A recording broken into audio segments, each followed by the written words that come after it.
Today we're in Oxford visiting the Oxford University Museum of Natural History. It's a beautiful natural history museum in a beautiful building just on the outskirts of the centre of Oxford. You turn a corner onto this green with this fantastic tree reaching up taller than the tower itself, and rather muted version of a natural history museum in London is how I'd describe the building. It's got the clear mock Gothic, a little bit less over the top, but it's a beautiful old building. And when you go inside with the wrought iron glass roof, you see the Victorian triumph that it is. Even outside here you have these dinosaur footprints that you can walk along.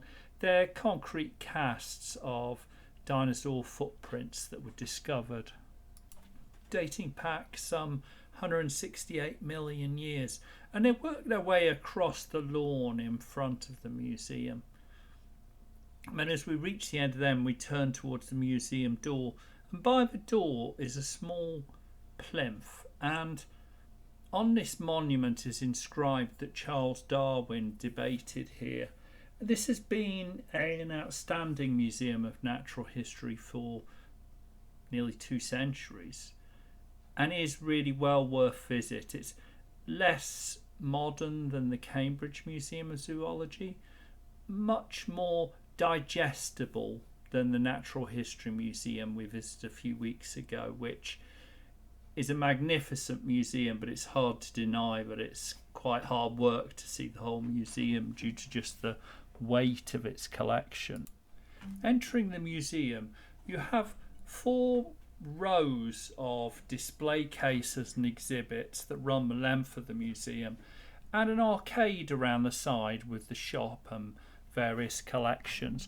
But we'll tease you a little bit. We'll start with the rocks. There's a lovely collection of slabs of different type of stone and just a few pieces from their collection. I would say selected for their beauty and to some degree their significance as a representation of the different types of stone laid down, although they're not really trying to give a full explanation of the different ways in which stone are formed.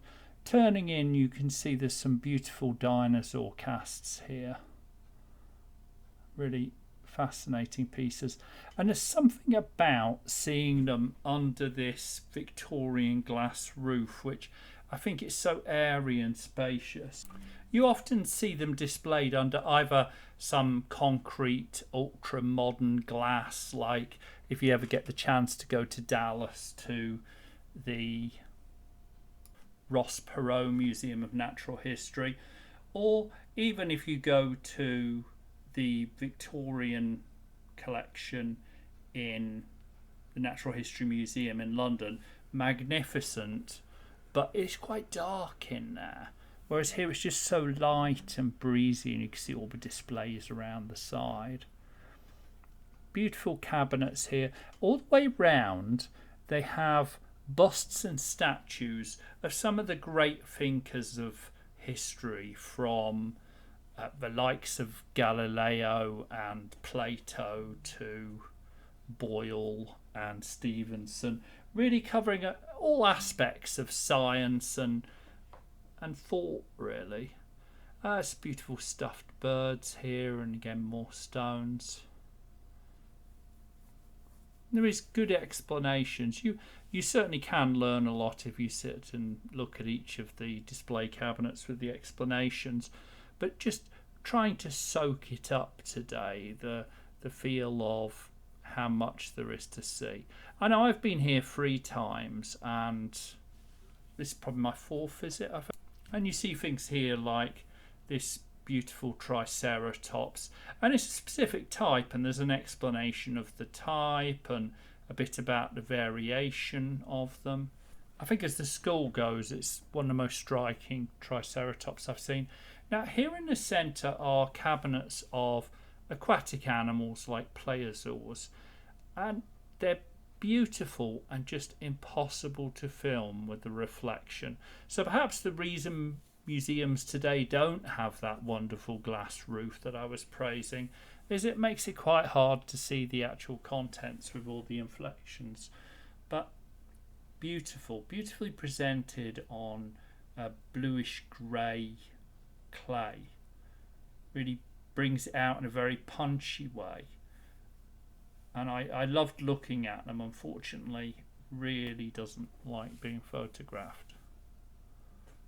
And here you can see the jaws of different species along with the model, but very striking. I think about 6 of these kind of plesiosaurs and their relatives, aquatic sea creatures, and very good examples, because some of the best examples you see were actually repaired before they were sold to museums, somewhat controversially in the one case. If you ever get the chance to read the Dragon Seekers about Mary Anning, there's quite an interesting chapter about the sea creatures which were sold to one museum in particular, which, well, it came to light that they were more fake than real. But these are really powerful examples, and lovely exhibit here. You can really see every bone in the spine and the neck and the skull. Really beautiful, along with another dinosaur head over there, and some wonderful photos. At the bottom of those photos of the insect is actually the insect preserved, and here a fossilized tree. Quite a good example. And dinosaur heads. Different types of stone. These stones are actually natural, they're not fossils there.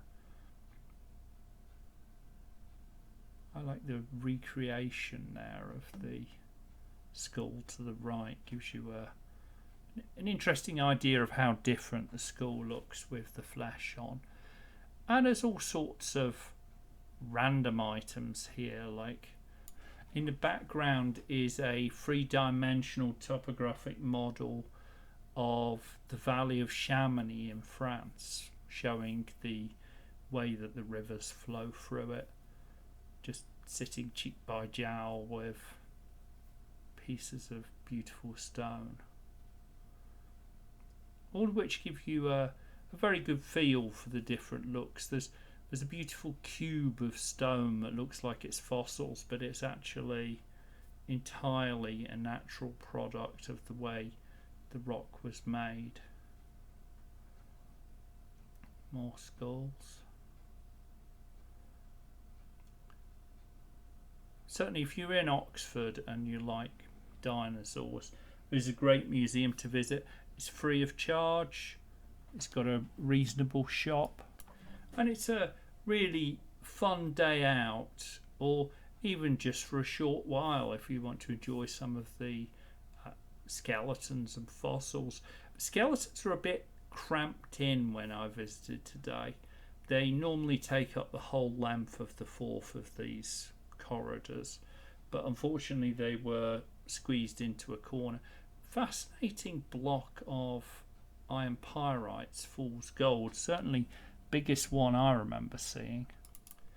And if you think the iron pyrites was big, check out the size of this ammonite. It's enormous. I think the last time I saw one this size was actually in an Iron Age burial. It had been used for decoration. It was sliced in half, and it was the impression of the ammonite, and it was used as decoration on the doorway. I believe it was Stoney Littleton burial mound, which we'll be covering in a few weeks. There's excellent examples here of different stones like stomatiite there. Along the side are beautiful displays which they're not trying to be encyclopedic. I think where this museum does very well with its displays is it has a striking, very well displayed, dense single display which gets across a message. It's not trying to explain the entirety of evolution, it's showing you the variety from evolution, for example, or the development of the Earth's crust and magnetism is excellently explained here. And they're done in quite easy to understand, digestible chunks. This is orbicular granite, which, as I mentioned it earlier, it's not actually fossils, it's just the way the granite has formed. And here the building blocks of the planet's different stones, and it explains the formation of the Earth and different stones and minerals within the Earth. Then the displays move on to a very good explanation of biodiversity, really. You can see all the different types of a species explained. And here, this is the skull, the head of a sperm whale, and hanging above are some excellent whale skeletons. Along with this excellent, is that cousin of an ichthyosaur? Is T-Rex in the background? Well, it's no natural history museum without a T-Rex, is it? Every natural history museum has to have a T-Rex, or at least a T-Rex skull. Well, Oxford has an excellent full skeleton. It's one of the most complete skeletons in the world. It is a cast, but there is very limited the number of T-Rexes that have been found. I think we often like to think there were hundreds found, but they're actually incredibly rare findings. And a very good reconstruction there, so you can see roughly how the face would have looked.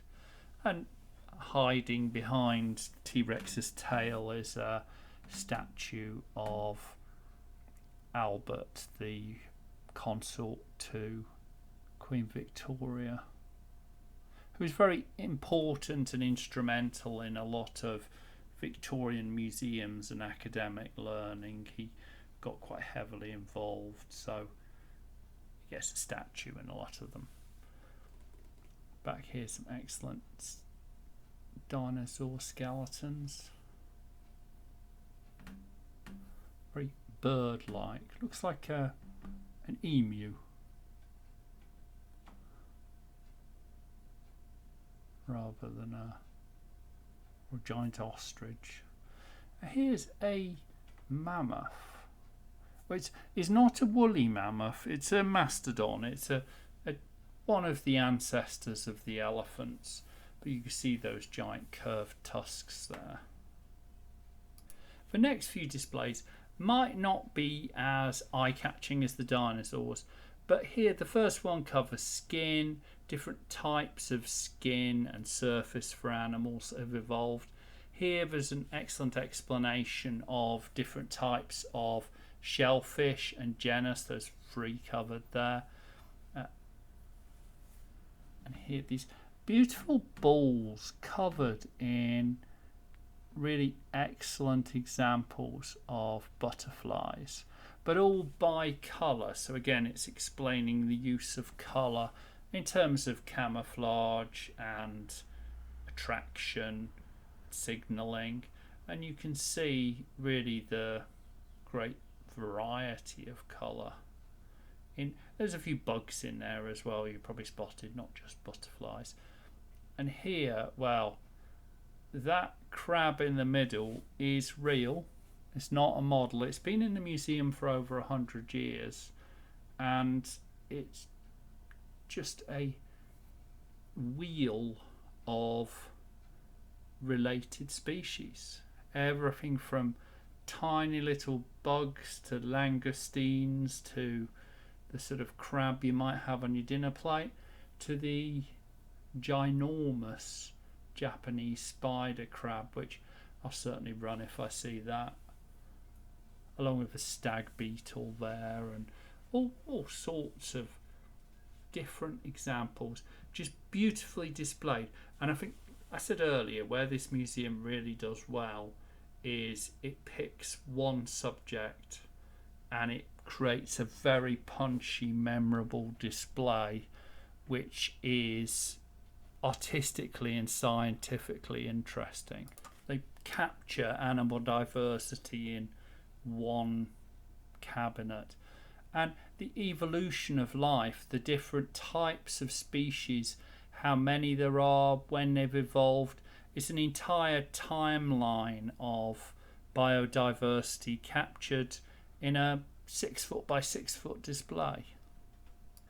Here's an excellent display of viruses in the centre, and here an explanation of evolution, explaining how different species from the fossil record have evolved. Feet have turned into flippers, noses have become more protracted, and then variety of life here. The butterfly shows you just the sheer number of, with these eggs and with the butterflies, with different creatures, how much more varied they are than it's easy to think. Now the first one was Ebola. I believe this one was typhus, malaria. So obviously they're hugely blown up, but all the horrible diseases of the world.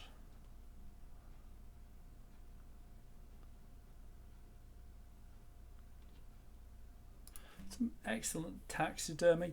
Not as much taxidermy here as you get in a lot of museums, and I think really they've modified the display so that they're here to add context and detail, not to have the largest collection of stuffed animals you've ever seen, which probably people aren't as keen on as they used to be. Beautiful birds here, birds of prey.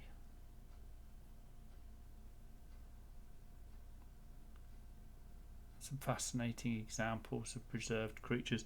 If you like preserved creatures and you're in London, the Hunterian collection has an excellent collection of very old animals, parts of animals, humans, that were collected by Sir John Hunter. Very worth going to. We visited there a few months ago. And here an explanation of DNA and its effect on the coloration of butterflies. Another horrible disease.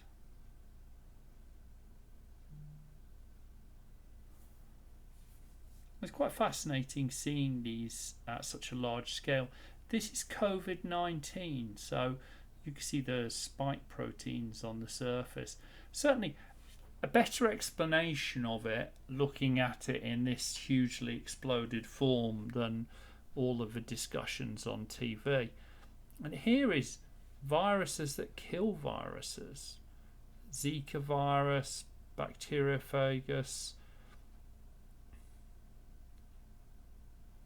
Everything down this corridor is the stuff you never want to come across. Really beautifully explained in that, how do you show a virus? Well, an enormous models, but they're actually displayed as works of art as much as biological accuracy. A good explanation of the origin of vertebrates, and you can see the sort of evolutionary tree between the different types of creature.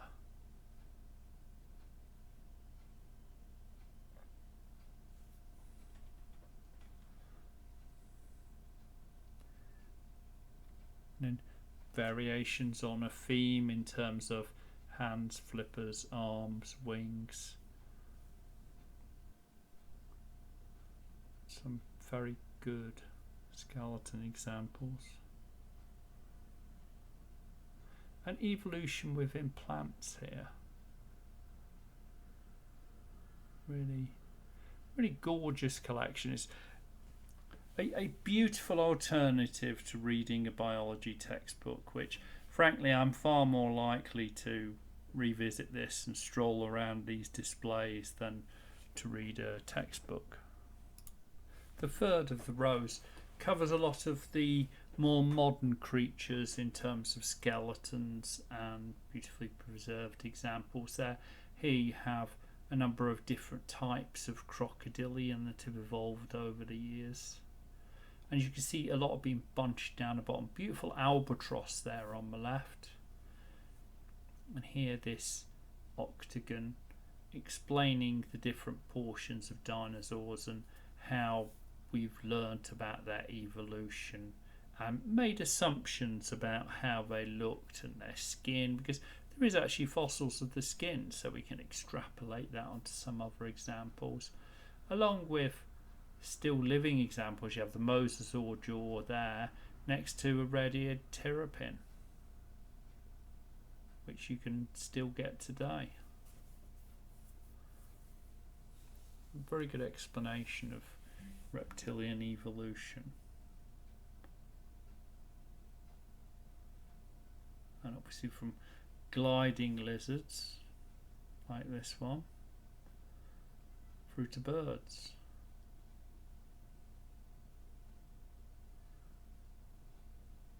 There's instantly recognisable dinosaur.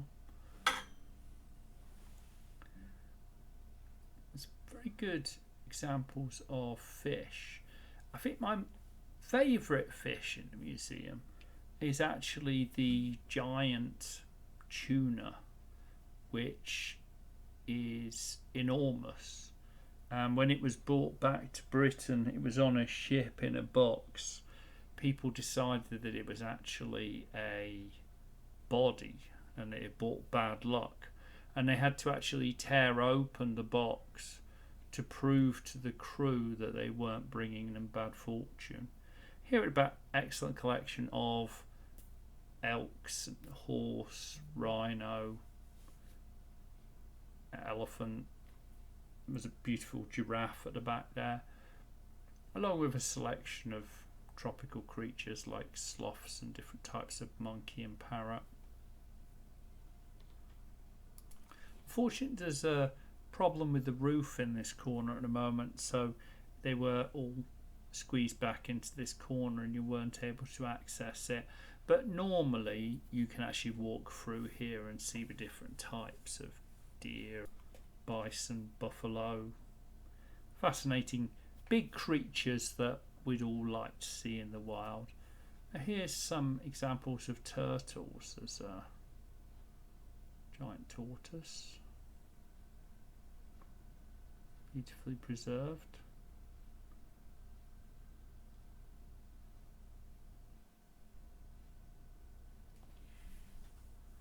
A sea turtle with a little egg, which I wasn't here at Easter, but I get the feeling the curators forgot to clean that one away. Here's the hornbill. Really such a striking creature. It looks like Disney created a bad guy as a bird. There's something slightly creepy and sinister about him. I'm with this beautiful hawk catching something. Really just excellent collection, really enjoyable to stroll around. Here's a brain coral. It really does look like a brain.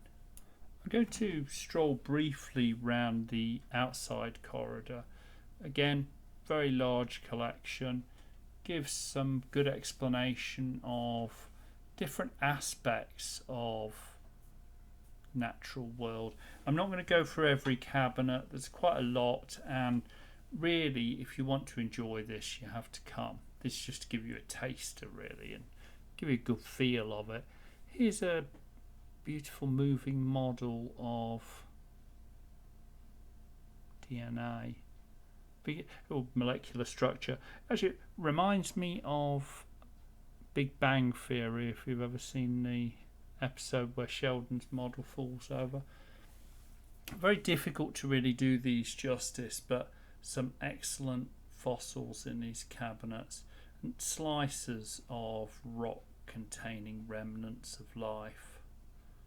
They really are very good examples. It's a small museum, very well chosen what's in it.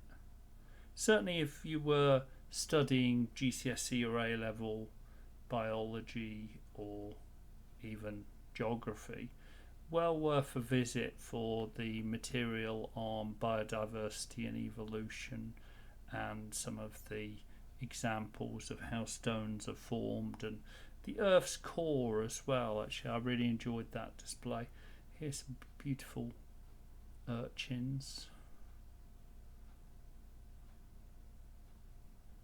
corals, just a very large collection.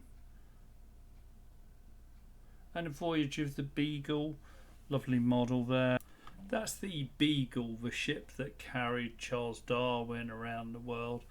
It's easy to forget today just how groundbreaking his work on the Beagle was and the collections that he brought back. But as you visit natural history museums around the UK, you're often reminded, because they have cabinet after cabinet of material from that, and really that helped to shape and craft his understanding and thoughts on evolution. There's a good explanation there of evolution as a theory. And here with primates, how you have different types of primate, moving across, of course, to hominids. And very good collection of different monkey skulls.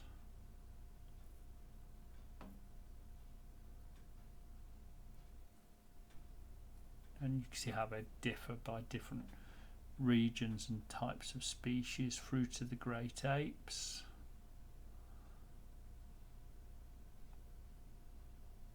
And through to modern humans.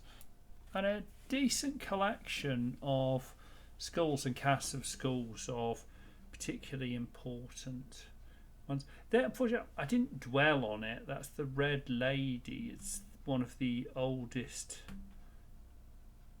bodies found in the UK. And here, this beautiful wall with the ammonites. There's actually a whole bunch of different species of ammonites there. Here, different leaves and trees and creatures, very striking examples. But as we draw to an end, through that door is the Pitt Rivers, one of my favourite museums, which we'll be visiting next week. And I hope you enjoyed this museum. Please do like and subscribe, and hopefully we'll see you for another Museum Monday next week.